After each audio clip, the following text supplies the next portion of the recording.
is we're mobilizing against Prop 98, which would eliminate all rent control in San Francisco. It's do or die. I mean, when you look for an apartment that you can afford for 6 months and sleep on friends' couches or sublet rooms, you know what it means to not be able to find a place in San Francisco. If you can't find a place now, what will it be like if you lose rent control? Rent control didn't just come about overnight. It came because of struggles, and it came because renters were rising up and saying, I'm sick of being oppressed, I need some rights. I'm sick of being kicked out for no reason. That's why we have just cause eviction, and we can't lose that. We can't turn back the clock. In California, over a dozen cities have rent control laws, while over 100 cities and counties have similar laws for mobile homeowners. But what does rent control really do? In most cases, it restricts rent increases to a small percentage each year. When the tenant moves out, landlords can bounce rents back to market rate.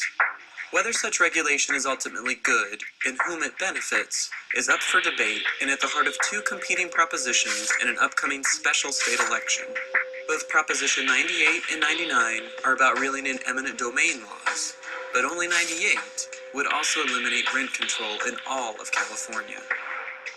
One of the questions people have asked me is where eminent domain and rent control tie in together, and I think they're both really core parts of what a lot of people feel the ethics of America really are, which is freedom in a lot of different ways. Freedom to do what you'd like with your property, and freedom to not have your property taken from you. So I guess in that regard, it's almost the same thing. I'd really prefer if people don't tell me what to do with my property, and I'd prefer if people don't, take it from me unnecessarily. They're very connected in that way, aren't they?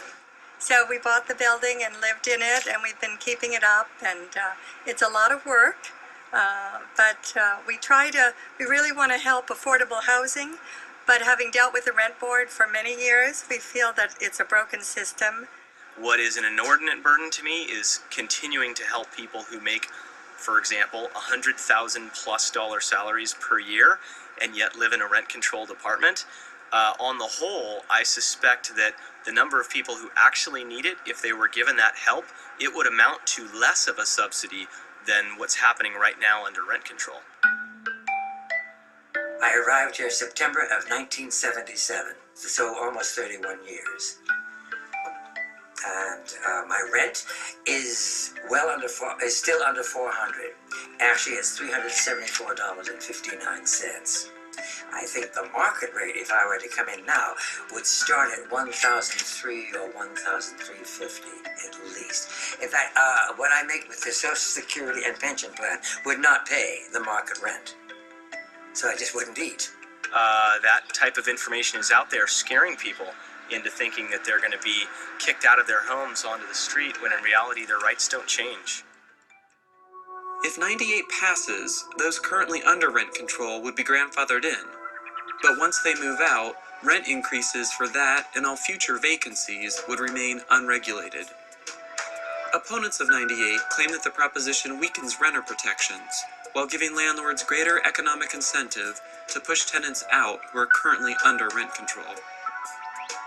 And if there's enough of a buzz and people actually hear how scary this is, a lot of it is getting people to call their family members and friends in other parts of the state. Now San Francisco's in the bag, but it isn't in the bag if we don't get people to actually vote. That's the problem, is that in San Francisco, everyone supports this, but how many of them will actually vote in an off-June election? 98 would just be devastating. Economically, it would turn San Francisco into a city of the wealthy. After someone reads both propositions and really understands what both do, an overwhelming number switch to Proposition 98. I'm feeling confident that we can beat this thing.